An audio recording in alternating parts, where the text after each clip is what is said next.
You're listening to Masonry Principles, your guide to building better buildings, with hosts Amanda Badian and Phil Leden. Thanks for listening to Masonry Principles. Today we are going to talk and have a candid conversation with Noah Lupini, who's a project superintendent over at Lupini Construction. Thanks for being on. Not a problem, Amanda. Good to be on. Yeah, when we chatted last, we were talking how it would be good to talk about business and culture within not only just masonry, but in construction. And I think it's a great topic to dive into. So I know like when we were chatting last, it was more workforce culture and like the difference. We continue to have 3 generations in the job fields, whether it's in the office or in the field, and it's how we're managing it because we all do it so differently. And being that you're out in the field more so than not, I would just love to hear your backstory because you're coming into it. You've been 10, 12 years in? Yeah, so this is my 12th summer, 12th year, I guess, since I graduated college, almost 8 full years full-time. Okay. I started back when I was 17 in the field, working as an apprentice, and then went to college, got my bachelor's degree in criminal justice, which obviously I didn't end up following, and I joined the family company full-time. Masonry is not criminal justice. Not at all. So I was the mentality. I didn't want anything to do with the family business. I want to do my own thing, and here we are. Well, is it just that because you're coming in from a different lens, like you were kind of adamant of not wanting to be in it? What changed your opinion to get into it little by little and then finally create a career from it? I guess at first, in the summers, obviously it was good money, right? I was making really good money compared to friends waitressing or bartending or whatever they were doing as college kids. So making great money in the field, and the criminal justice thing didn't really pan out. But that's a long story. In college, after seeing some things, having some internships, I realized I didn't want to do that anymore. So this was the next best thing, which I'm so glad I chose this career because I wouldn't want anything else. Right? It's like funny how we land in the places we do. Like, Phil has an engineering background, so probably a little bit more linear of a path as where I was. I always tell people that construction picked me. I didn't pick construction. And it is a great industry. It is super generational. And being on the younger side of things, and you have to work with people that are older than you, but you're also trying to manage them. Like, how have you seen the difference in just generations, not just culture? It's a difficult situation. Dealing with the older generation, some guys are very receptive to, like, I guess, the nuance I take into managing them and other things, and other guys, it's can't teach an old dog new tricks. I'm not being told what to do by a 28-year-old. Right. So it's a fine line, and I guess since I started out in the field as an apprentice, and these guys seen me bust my butt right next to them and work my way up, not just here's your superintendent role, Noah, have fun. I guess I've gained a lot of respect from the guys out in the field. So most of them do take my word for a lot of things. That's definitely helped. Well, you've created a trusting environment, like they feel safe in it. Exactly. And they know I'm not just blowing smoke saying this is how it's done when I've actually shown them that I can do it. So that's helped a lot. Yeah. And is that advice that you give to people coming into construction? Yeah, 100%. 100%. I see these, especially bringing up the architects and engineers, seeing these kids 21, 22 years old, got their bachelor's, master's degree coming out of college. This is how the paper says it. But guess what? Sometimes it looks great on paper, but real life, it's not really feasible. How it works. Exactly. And I see it a lot. The young kids my age really struggle with that without being boots on the ground first. Yeah. So that's a thing that I've kind of picked up just being in my side of things for the last 8 years with UMI or 7 years with UMI is having that delicate conversation with the newer architects or engineers or, the apprentices coming in. It's like, it is a process. And the architects want to design conceptually, but then there's that something that makes sense versus something that doesn't make sense. And it's a really hard conversation, I feel like, and maybe Phil can chime in because he's got more of the technical background too. So it helps when you speak their language. But Mm-hmm. like, how do you navigate that with them, Phil? Like with the audience of architects and engineers? I mean, a lot of it. When I was 16 years old, I wanted to get a car, and so I got a job, and I worked testing concrete and grout. And I've just kind of worked in the construction field all through college, which while I wasn't really doing the manual labor, I was just testing stuff. At least I got exposure to projects and contractors and how buildings go together and things like that. And that's a big challenge in our industry. A lot of the questions I get from architects and engineers, usually I can tell by the question they are asking if they've ever actually been on a job site or not. And I mean, the really good architects and engineers have field experience. And I emphasize that with all the students I teach at the University of Toledo and through my relationships on advisory boards at other universities. But there is no education that's going to teach you that real world experience. And so, I mean, that's a challenge our industry is definitely facing. And I encourage it, but some people don't listen to me, some people do. But yeah, I mean, a lot of the drawings we see, it's very clear that some people just have never stepped foot on a job site. Right. How do you have that conversation? Like you can see it, you know it. They probably know it too, but they're like, no, but it makes sense to me. How do you help it make more sense in that regard? Pictures. I take pictures of all the jobs, I go out on, and I'll sketch things up. I'll meet with them over Zoom. I'll meet with them in person. A lot of it's just that human interaction. I mean, I think there's a lot of keyboard warriors, and everyone hides behind email these days, but it's like emails don't get shit done. Sometimes it takes a phone call or a meeting or pictures or sitting down with someone. But yeah, if I just email an engineer back and I'm like, no, you're wrong, The price is wrong, Bob. they need to understand why it's wrong. And so that's where that human interaction comes into place. Well, and I think that when we're talking culture, it's yeah, I think Noah and I probably are on the same page. Is I don't think it's valued as much as it used to be. I value it, Phil values it, Noah values it. So there's a group of us that value the human interaction. But like you said, the keyboard warriors of like they just don't see value in that. How do you break that down? You know? How do you make them feel comfortable to want to meet you in person versus let's just do a Zoom or a phone call? Because I feel like there is more value in meeting people in person. A 5-minute phone call can solve 2 weeks worth of emailing back and forth. Right. And I've noticed not so much with the older generation, but the younger generation, all they want to do is text me. Right. And I try calling them, and it's voicemail after voicemail after, "Hey, call me back, man," or and then they'll text me back. Oh, that's so crazy. And then it's like in this instant gratification generation that we're on the cusp of, as we discuss as elder millennials, Phil and I being on more of the elder side, but we're all here in the same bucket. We all do it so differently. There's people that pick up the phone and call, or they'll show up and, you meet them in person and they enjoy the experience versus the agonizing email chains. You kind of lose like what was the objective in the beginning? Like what was this conversation even about? Yep, yep. When it could be solved in a 2-minute phone call.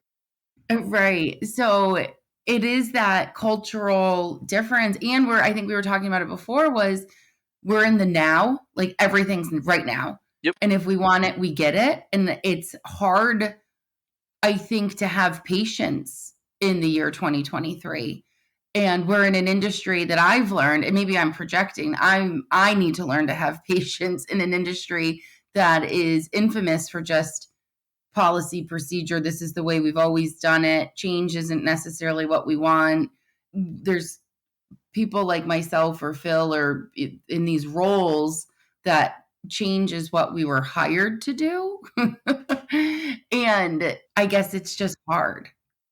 Yep, it is. And changing when it comes to, I guess, millennials versus like the Gen Xers, like my generation before me, like my dad's generation, and then even his generation. like going back into culture and change. The changes are so dramatic with the technology now. The last 10, 15 years, even the technology is unbelievably different than what my dad had in my position and what my grandfather had. So I guess trying to show my dad how to even use a tablet, he's like, nope, screw this thing. Grab a notebook. Right.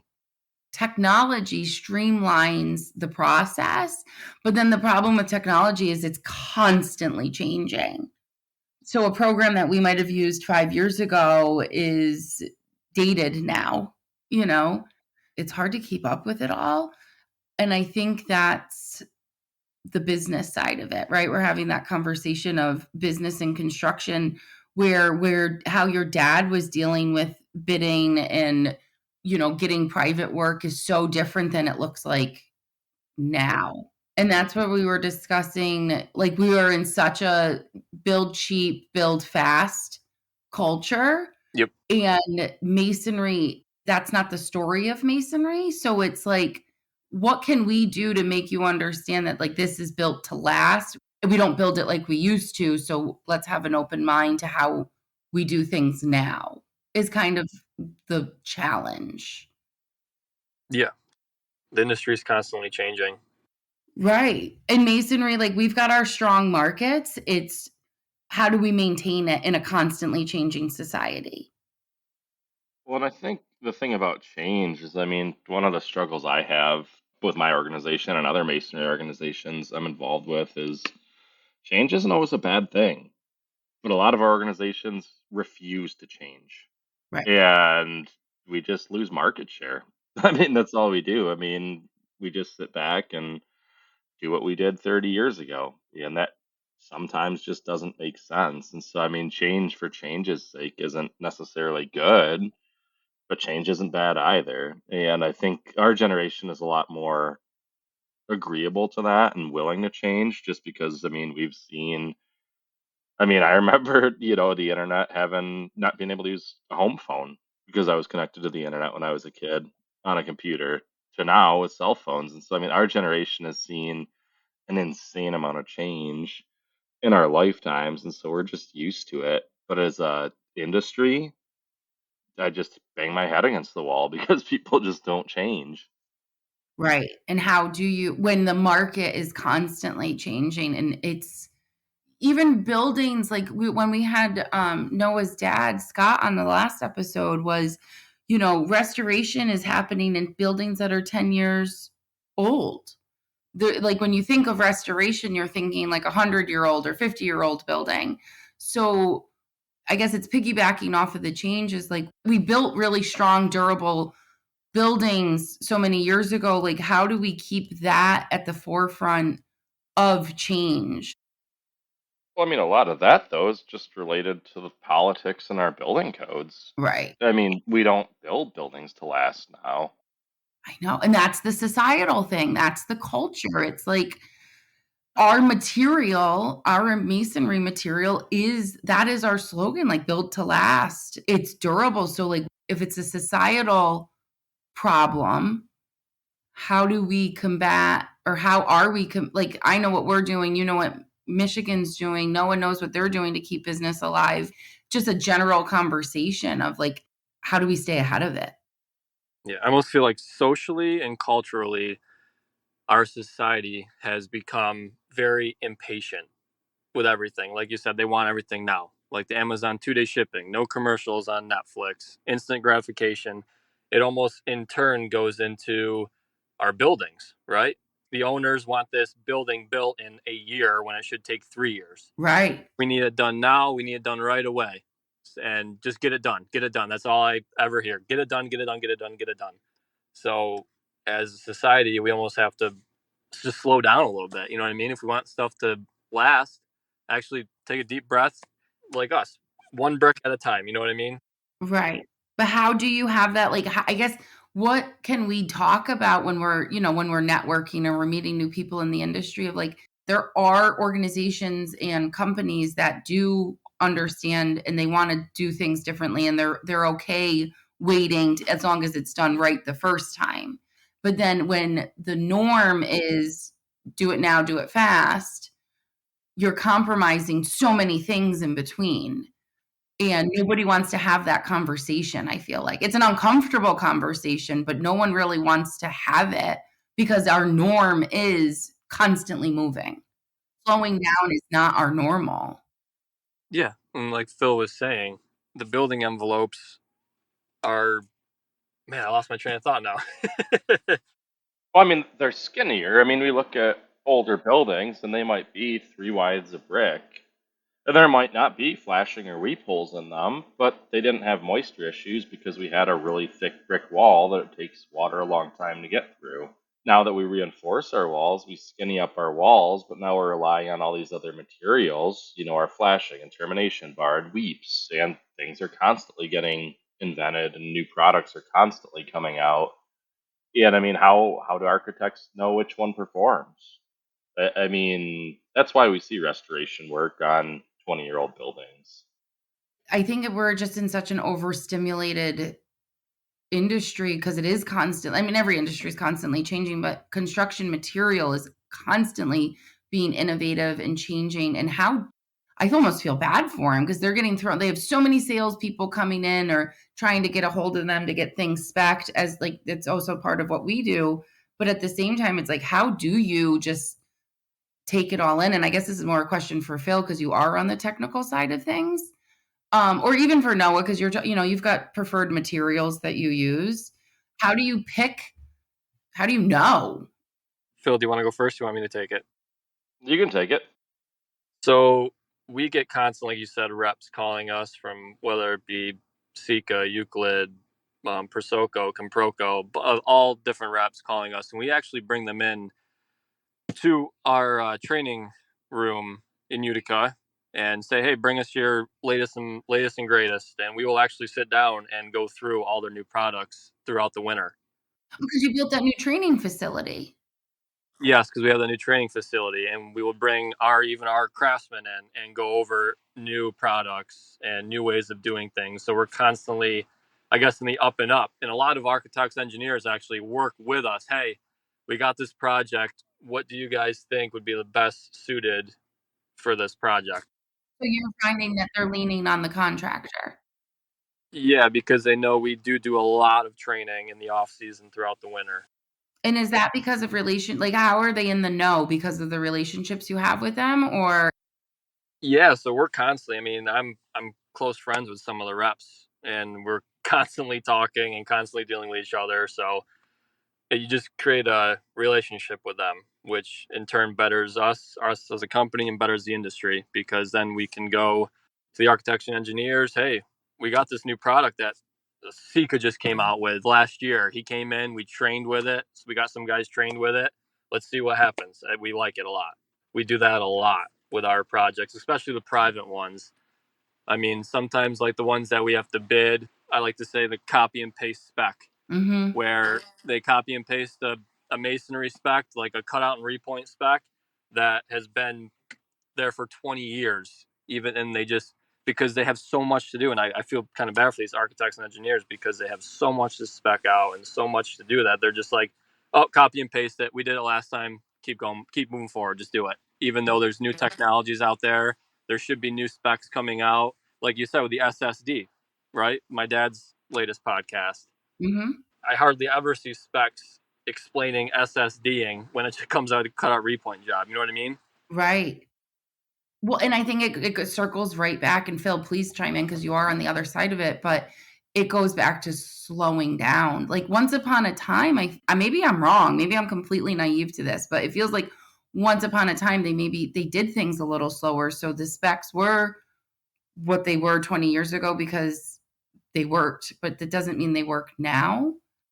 Not that they don't work, but that they could be different or they could be more refined.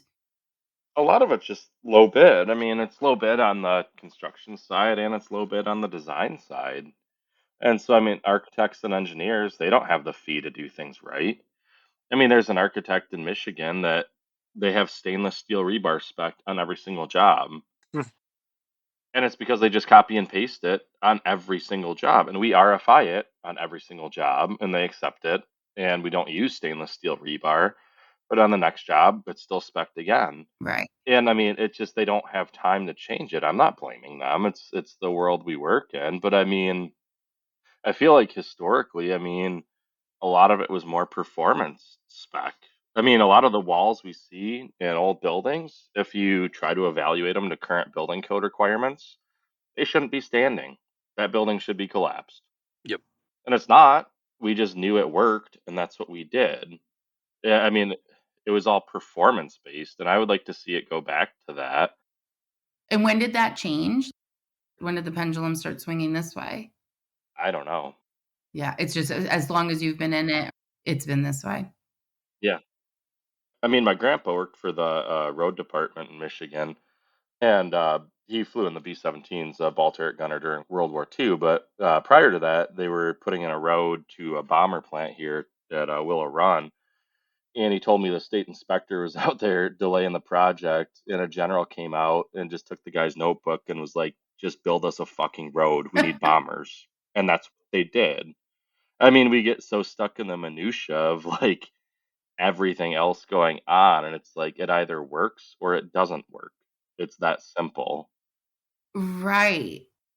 Yeah, it's really interesting because it's a societal change, and now it transfers into a professional sense, and it's just become this complete circle of chaos when it doesn't necessarily have to be this way all the time, is how I feel. Well, the funny part with low bid is, I mean, if you take the low bid, you probably end up paying more money because 10 years down the road, you're having to repair your building. And so it's like, what sense does low bid make? Right, and, like, Rome wasn't built in a day. They didn't build back in Europe on low bid, and those cities, towns, and villages are still standing, and, predominantly, as we can advocate for, it's a lot of masonry, mostly masonry. Yeah. So, and going based on that, like you said, Rome wasn't built in a day. Over in Europe, talk to masons that come over here to, I don't know if you're familiar with SWRI, Sealant Waterproof Institute, Restoration Institute. Uh-huh. But anyways, we're a part of that group, and we go all over the country with different meetings. And over in Europe, and even in Washington D.C. on the government buildings, they get millions of dollars, and they get so much time, especially in Europe, so much time. Like they'll get 3 years to do a job that over here they'll give us 4 months to complete, and they get 3 years over there. It's just a different The way of, culture. yeah, it's the culture. Like over there on these old buildings, they spend so much money, and they give these masons and contractors so much time. They want everything done perfectly. Whereas over here, it's get it done. You have this much money, you have this much time, just get it done. Right, and then it compromises the integrity sometimes. What is it? You get what you pay for? Yeah, exactly. You get what you pay for. Yeah, it makes it I don't know, I think the conversation's interesting because we are on the younger side of things in our careers, but yet we're looking at it through an older lens, and we appreciate a material that is built to last, and we're in an industry that is a tale as old as time, but that isn't the world we live in. So we need to be more creative and innovative in sharing the story that we are comparable to these alternate materials that they are deeming fast and cheap. Hmm. So it's having that candid conversation as an industry of we do check a lot of the boxes, but like how do you shake them down to get them to actually do it differently? Because they're engineered. Everyone's engineered for the fast and cheap. And if they're engineered to equate fast and cheap to alternate material, we got to turn that franchise around. And I mean, the funny part to me is, so I deal with a lot of architects now who are very in tune with sustainability and CO2 emissions. And so we're trying to efficiently design buildings and pull cement and over design out of buildings. But then I wrote an article for Structure magazine last month about how we can space rebar in walls up to 10 foot on center. And I got a response to my article in a letter to the editor that I need to respond to, where this engineer says, essentially, like, why aren't we fully grouting all of our walls? Structural engineers should be designing to prevent cars from running into buildings, to prevent people from using a hammer and breaking through our walls. And I'm like, So on one side of the coin, we have architects worried about sustainability. On the other side, we have some engineers who are like, no, we have to rebuild the pyramids to protect, our gold. And it's like, where's the harmony in this? Yeah, the unification, the harmony, I think. And again, we could go on and on and on, and maybe it's a part 2 episode, but it is like, how do you unfragment the fragmentation? And it's across the board. It isn't just within the contractor network. It's not just within architects and engineers. It's a whole puzzle piece, and all the pieces are just scrambled together, and we need to just come together collaboratively. But I think that's our generation too. And like, if I'm wrong, say it, but we're a let's work together, not apart kind of group. I don't know, but it's the unification. Yeah, exactly. And we're as of right now, I see a lot of quantity over quality issues. Absolutely. And as a company as a whole, obviously we're out there to make money, but at the end of the day, we look at quality as well. It's just as important as quantity in the restoration field. Absolutely. And we won't have restoration. We'll always have restoration if we do the fast and cheap way. And you have restoration, obviously, if you do it a little differently, but I guess in the end, you'll always have restoration. Yep, exactly. It's good job security. Good job security for sure. Well, I think this was a great episode of just kind of planting the seed, and hopefully people that are listening, maybe some of the things we said resonate, and we're all in this together kind of thing. We all chose this industry, and it's like, how can we come together a little and like just be a little bit more bonded? And is it a cultural problem? Is it a societal problem? Is it a problem at all? Or is it just a characteristic of the industry? Mm-hmm. Right. So I think we should continue this on, and maybe we'll do like our 1-year reviews of projects that happened and the pros and cons of each of them. No, there'll be like a 27-part series. That's fine. Awesome. No, thank you so much for coming on. And Phil, always love these conversations we have to how we can make the industry a little bit better each day. Absolutely. Thank you for listening. You can find our podcast episode on Spotify, Google, or Apple. Thank you for listening to this episode of Masonry Principles. To continue the conversation, be sure to reach out to us by visiting masonryprinciples.com.